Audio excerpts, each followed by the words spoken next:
around on a private plane, sitting front row at Fashion Week in New York, London, and Paris, and hanging out with Justin Timberlake. Sign me up! Only to be unceremoniously fired. I was the breadwinner, and to say I wasn't ready is an understatement. But before I share my story, I'd love to actually just get a sense of how all of you are feeling. In my conversations, even as recently as last night at the bar, I get a feeling for the sense of like overwhelm, pressure. I'm a swimmer, so I'm gonna ask a couple questions, and with a show of hands or just a simple nod, just let me know if this resonates. And I asked this friend I met last night, if you feel like you're in the deep end, not quite sure if you're gonna make it short, or if you feel like you're treading water, trying to balance personal, professional, and family, or better yet, if you're in a race and you don't even know if you have stamina to finish, or if you're even in the right race at all. Anybody? Yeah, so you're not alone. Rest assured, there is so many people and so many women that actually are wrestling with doubts about their career, the progress that they're trying to make, and really if they're even in the right field, the right job. I was there too. In my 20s, I was there. I had questions about my career path, if I'd ever make enough money, if I'd ever be financially and personally secure. I had no idea. So today I want to share with you my story and really share with you how resilience, perseverance, and necessity became the keys to my success. I'm going to take you through 3 chapters: my early 20s, the mid 30s and 40s, and then where I am now, and share with you again how resilience, determination, and necessity became my keys. So I had when I was 17, I had my first real taste of independence. And I learned about resilience and grit, and that took me through my entire adult life. I packed up, shipped out, and moved myself to college 100% by myself. Anyone have parents that dropped them off at college? Did they come and visit? My parents never came to visit. I was a D1 swimmer. They never watched a swim meet. They actually never came until graduation. It wasn't that they didn't want to. I was the 5th child. My parents were Irish immigrants. We didn't have a lot of money. They just didn't know that that's what you do. Every challenge, every meet, every high and low, every subsequent move, I did it on my own. I had to. I had to dig deep and figure it out. But you know what? That was the best training ground I could have ever had.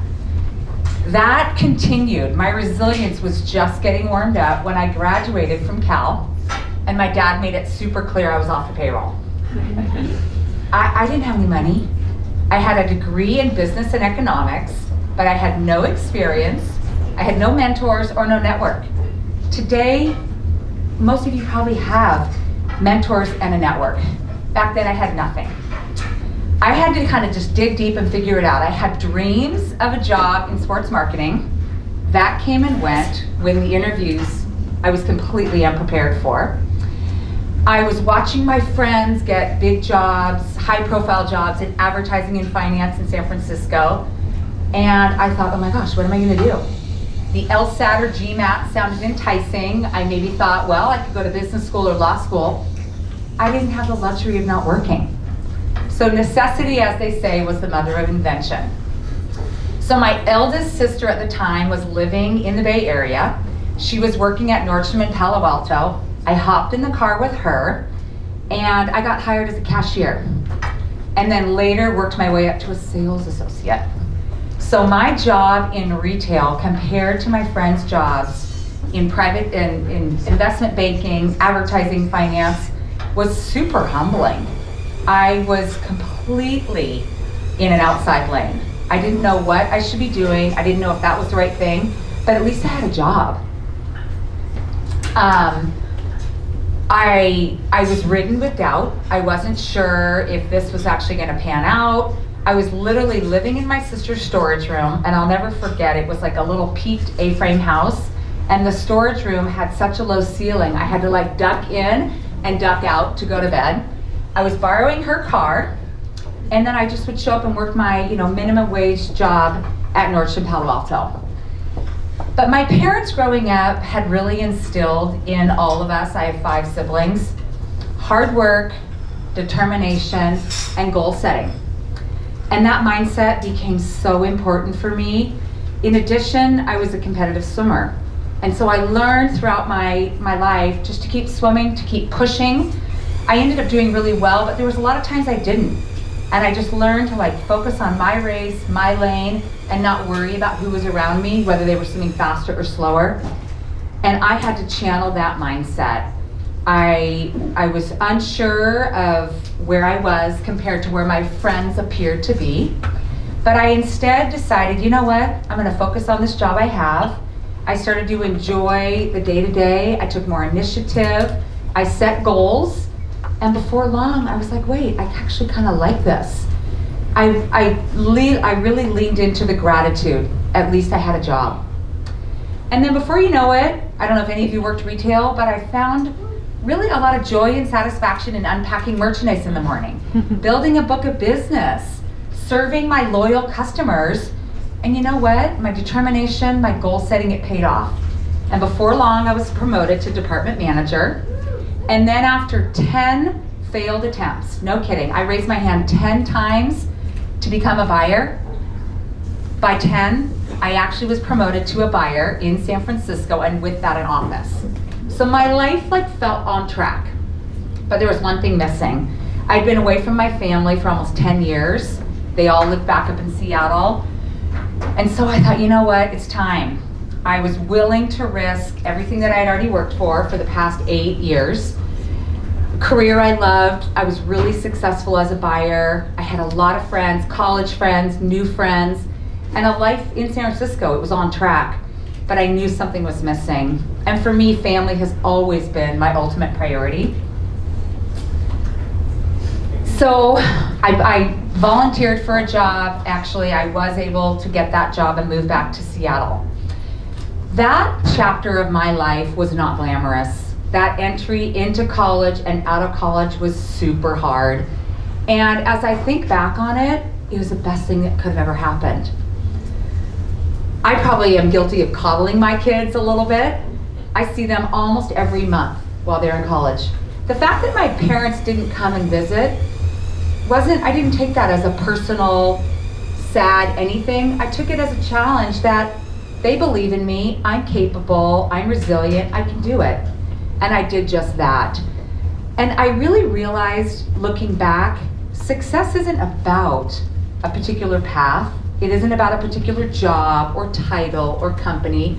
It's actually about finding something you're good at. I was good at retailing. It's finding something you're good at, digging in, and setting meaningful goals. And before you know it, things start to evolve. So chapter 2. I got that job in Seattle. It was a job in product development, which I actually didn't like, but it got me back home to Seattle. I was eventually moved into a lateral position back into buying, which I really loved. I reconnected with my husband, who was a high school friend. We had known each other. We met when we were 15. So we reconnected. We were shortly married after that, and then soon after that, welcomed our first child. Sam and I, we were both brought up in really traditional homes. Both of us had stay-at-home moms, so that was really important to us when we were raising our kids. So we had long discussions about who would stay home, and he was willing.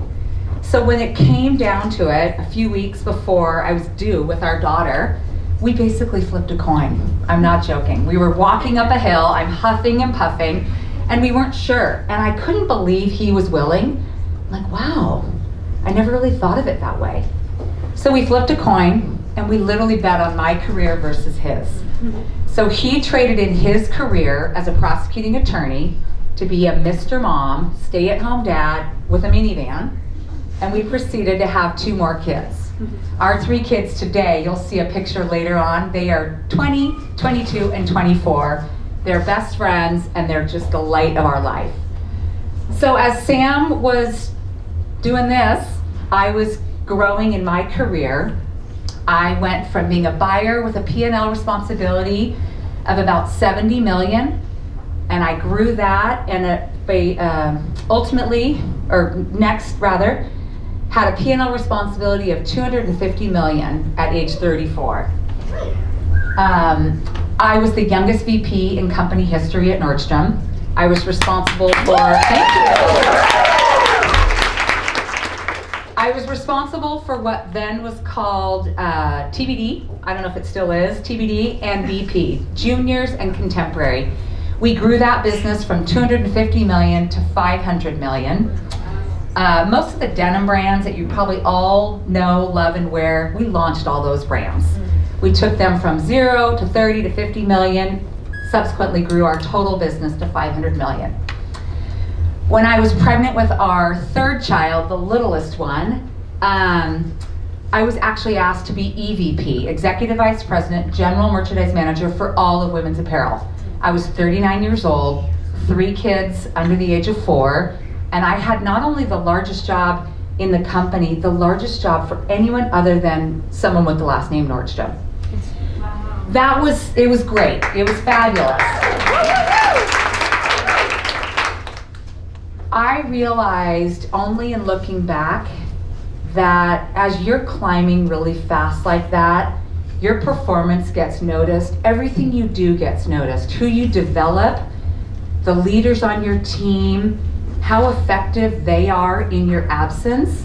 So I was able to take 4 months off with each one of my kids within 4 years. So added up, I took a year off to spend time with my babies and my husband out of that 4 years when I had these huge jobs. And it was only because I had really prepared my team. And I would say to you that as you are developing in your career, your performance is your resume. Don't worry about what your LinkedIn says or what your accomplishments are. How you perform day to day, that's what people notice. So my performance was my resume. I was appointed EVP. I had this huge job, which came with tons of perks. I flew about 100 days a year, mostly on the company plane, car and driver at my disposal, and I got to hang out with some really cool people. I met Anna Wintour, I met Bono, I met Oprah, Sylvester Stallone, Sarah Jessica Parker, and probably one of my favorites that I actually spent a fair amount of time with was Justin Timberlake. I even entertained he and his family at my friend's waterfront home. And I'll never forget how gracious and fun he was throughout the course of that evening, but the years that I knew him.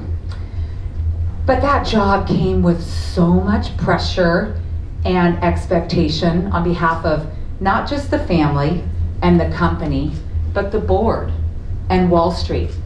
I would be sitting at a table here like I was getting waterboarded more often than not, because when I got asked to take on the EVP role, I was actually being asked to lead a total transformation of the biggest and worst performing division in the company. It was 1.5 billion. We hadn't ran an increase in years. Our market share was dismally low and we were trailing all of the competitors. So I was asked to be basically the golden girl and solve for it and turn around a Titanic. So unsure of where to start, I enlisted the help of Boston Consulting Group. I don't know if any of you are familiar with all the big consulting firms, but those guys were my right arm, my right and left arm. I'm still close friends with a lot of them today. We basically locked ourselves in a conference room for the better part of 12 months. And remember, I had 3 little kids under the age of 4. When I came back from maternity leave with my littlest is when I literally went into that conference room. So for 12 months, we created a strategy for a division that was 12 separate departments, over 350 employees that had no strategy. So we had to start from scratch, and we built a framework for decision making. We created near-term and long-term plans focused on our product assortment, our pricing strategy, our brand partnerships, and growth plans. And once we got that into place, then we had to go and affect the organizational structure. I'm a big believer in you gotta create your strategy first, and then you gotta support it with an organizational structure of capabilities, skills, and accountabilities to deliver on the strategy. When I got my EVP job, prior to that, Nordstrom Women's had been led by myself and 3 counterparts who were mediocre at best, hence the poor performing division. So here I was, 10 years their junior, with these 3 women that were now going to be part of my team. If you manage mediocrity, that is what you get. So I made a really tough decision to let all 3 of them go. They were officers of the company, they were VPs, one of which had hired me back when I got that buying job. That was excruciating, but I had to do it. I went on, our business improved, we went on, and then all of a sudden the 2008 to 2010 recession hit. So everything we had put in place was essentially irrelevant. Customer shopping behaviors were changing, their priorities changed, the brands that they wanted to purchase had shifted, product development and exclusive became much more important. So everything we had established, we had to go back in that fucking conference room and redo. So there was another 6+ months. We emerged out of that around December 2011. And basically with a bow on Christmas Eve, I went to the Nordstrom brothers, Pete and Eric. Blake was a little further down the hall, and I literally went over to their hallway, which mine was there, theirs was there. And I went over to their hallway and I was like, here you go. I'm exhausted, but here is the new strategy. This is gonna take us for the next 2, 3, 5 years. With a bow, wrapped it up. They were like, thank you so much. I'm out. I'm going on my hard-earned vacation to Cabo with my family. I'm gone. I come back from vacation early January 2012. I've got a bit of a photographic memory. I literally can remember, guys, what I was wearing, what dress, what shoes, and I left our kitchen and I kind of did one of these to my husband, like, I'm exhausted. They were already texting me while I was on vacation. I'm driving across the bridge. I live on a little island. We drive about 2 miles. It only takes me about 12 minutes to get to work. And at one of the stoplights, my phone rings. It's 8 a.m., 8:15, early January, and it's Pete Nordstrom. And literally my heart is racing as I'm telling you this. He's like, hey Loretta, when you get in this morning, why don't you swing by my office? Like, you don't want to get that text. On January 6th at 8:15, I'm like shaking, thinking about it. After 12 years of what I had been through, turning around that business, which essentially turned around the company, I was flying high.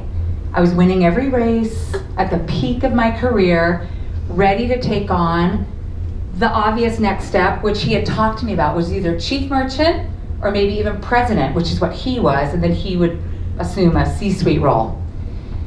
And instead I walked into his office and I was fired. I was blindsided. Like, fired? Basically what it came down to is our business was struggling. We had made so much progress, literally picked up $400 million, $90 million in gross margin, restructured and moved everyone. Operational costs were way down, but it wasn't good enough for the board. So over that Christmas holiday, or even in advance, the board basically said, you know what, we appreciate all the efforts. Either you, Pete, or she, Loretta, has to go. One of you has to go. We need a change.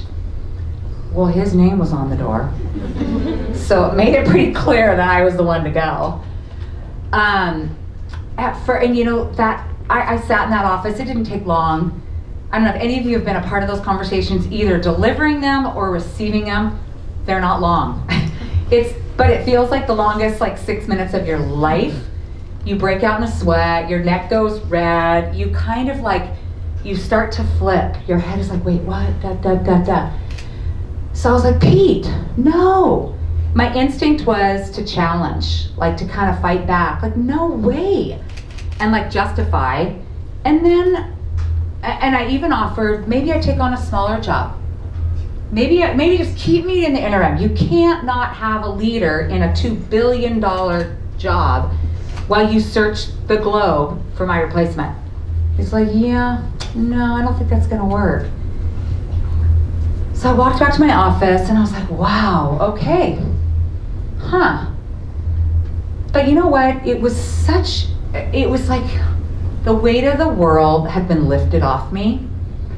The reality is I was burned out. I had been going at a pace, a really hard pace for like 4 or 5 years, like I described, and I really just wanted to be with our kids more.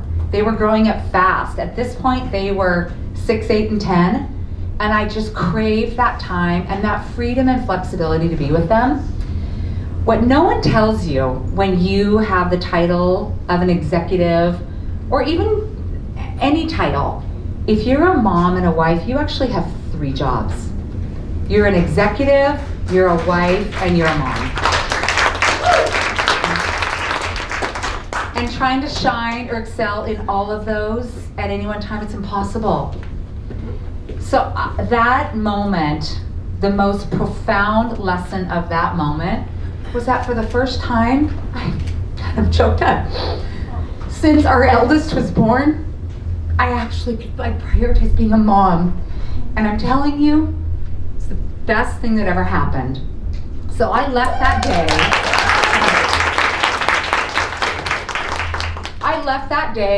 I drove home. I kind of high-fived my husband. Did I mention we had a massive kitchen remodel starting? So I'm the breadwinner making all this money. Sure, let's do a literally ridiculous kitchen remodel. So I drive home and I'm like, oh fuck, it's really happening. They're destroying my kitchen and I just lost my job. And our 3 little kids are gonna come off the bus any minute. So I went to yoga, I picked him up from the bus. That moment of like resisting and challenge and like not wanting to accept, I actually just paused, I took a deep breath, and I'll never forget that feeling of looking out my kitchen window and it was like someone had wiped the fog off the window and I could see clearly. I'm like, oh my God, this is what life is all about. And it was in that moment, I'm gonna say that in the subsequent moments, it wasn't always like that. I literally had PTSD for probably like a year or 2. Because when things happen and they're not on your terms, it doesn't feel good. So I had a lot to wrestle with. Like, we didn't even have a conversation. We were kind of like a married couple, Pete and I. And he broke up, divorced me, and kicked me out of the house without even having a conversation. So that was really tough. But that moment of pause and reflection and breathing, I'm like, wow, okay, this is a new life. This is like what's gonna happen. Not over-identifying with your job or title is what saved me. I was Loretta from Nordstrom to everybody, but when I went out socially or with my kids or with my girlfriends, I was just Loretta. It wasn't like it didn't matter. Yeah, I had this huge job. Yeah, I traveled a lot. I got to do really great things. But when it came down to it, I was a wife and a mom, and then I had a fancy job. But I don't wish that fancy job on a lot of people that last couple of years. I learned so much during that time frame. The highs and the lows professionally and personally. Personally, in that chapter, getting married to the best guy ever and having 3 amazing kids. That's the highlight.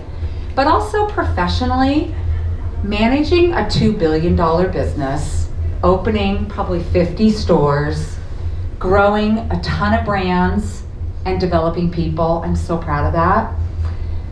I learned the really important aspect of self-care during that time. Yoga and swimming were and still are my salvation. I learned how to shine when I needed to by being present. So whether that was in the boardroom and taking a lot of deep breaths or in the classroom when I was volunteering with the kids. And I learned more than anything the importance of who you choose to spend your life with. If it hadn't been for Sam and his unwavering support day in and day out and his willingness to stay home with our kids, A, our kids would not be the people they are today, and B, I would never have had the mental clarity and like sustenance to do what I had to do and handle the pressure. So chapter 3. Oopsie, I'll go to that side. So life after Nordstrom. In literally one conversation, everything I knew and everything I did for 25 years was gone. One conversation, 5 minutes, boom. And I was lost. So I did take that deep breath. I did see clearly, but honestly, I had some PTSD. I was like, whoa, what do I do now? I was shocked. I was devastated. I was even a bit humiliated. You know, and 10 years ago is when this happened. It wasn't as common as it is today. So I had a coffee with a friend yesterday. I'm like, wait, so what happened? She doesn't say she got fired. She says, oh, I got restructured out of my job. I'm like, well, that's a good way to talk about it. I mean, I actually kind of didn't even really say the word fired for a long time because it really, it hurt. The 10 years that Sam had stayed at home with our kids, he had established his routine.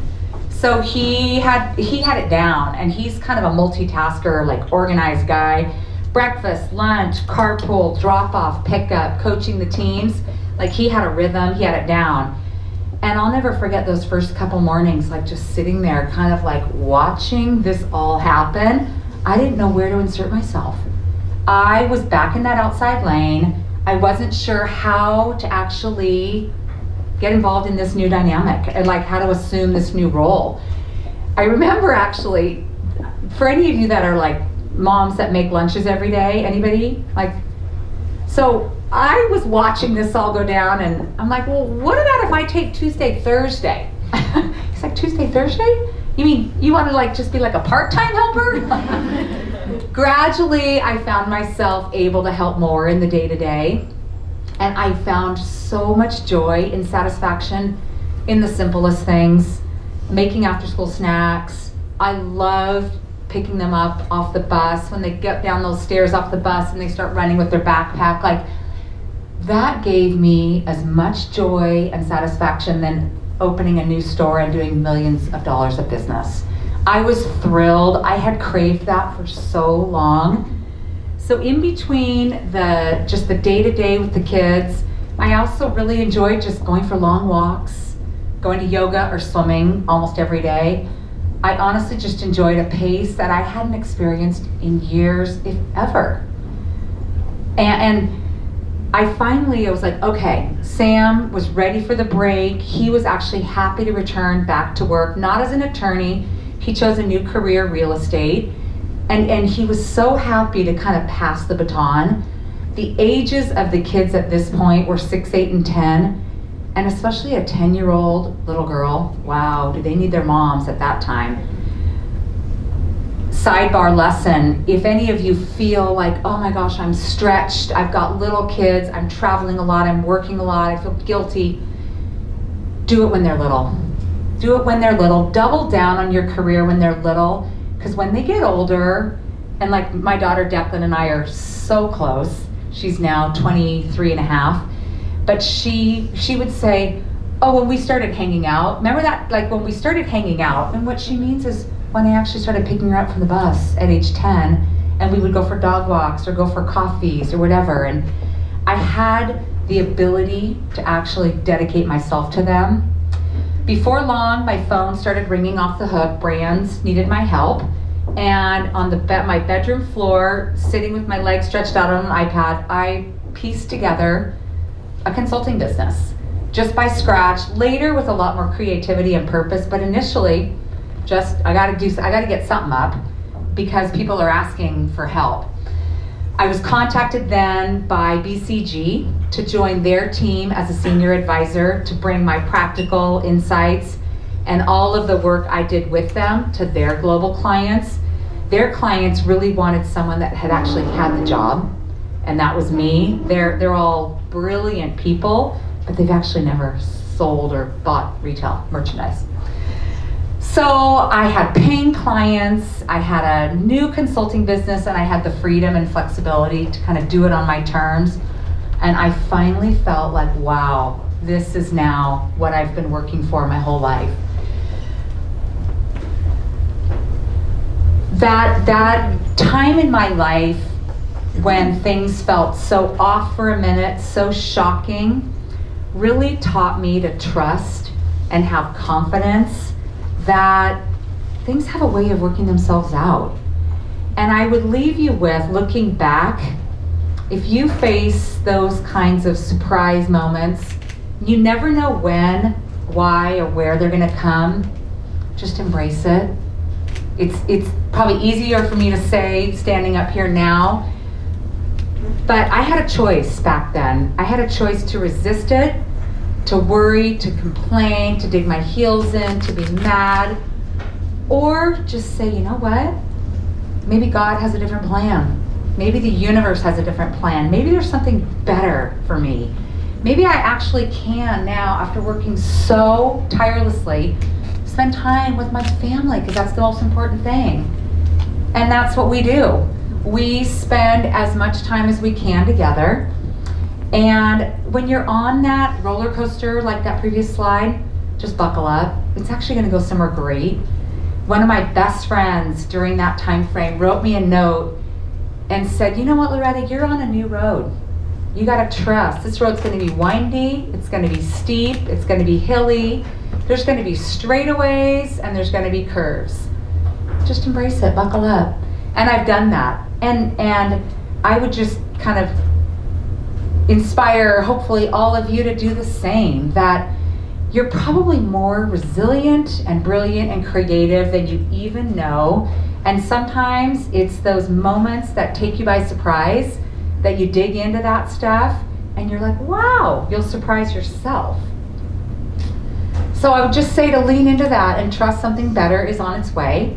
I'm going to keep writing my chapters, and I hope you write yours, and you do it with an excitement and an embracing the life that can be extraordinary for each and every one of you.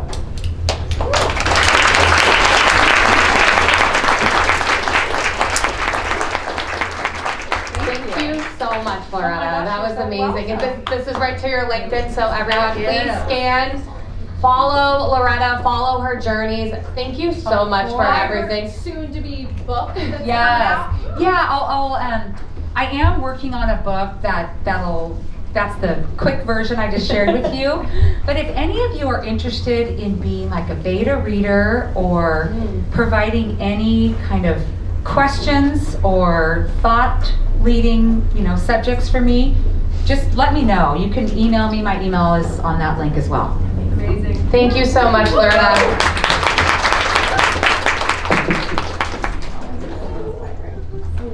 I don't know, that made me emotional. I think it's very inspiring. We're all trying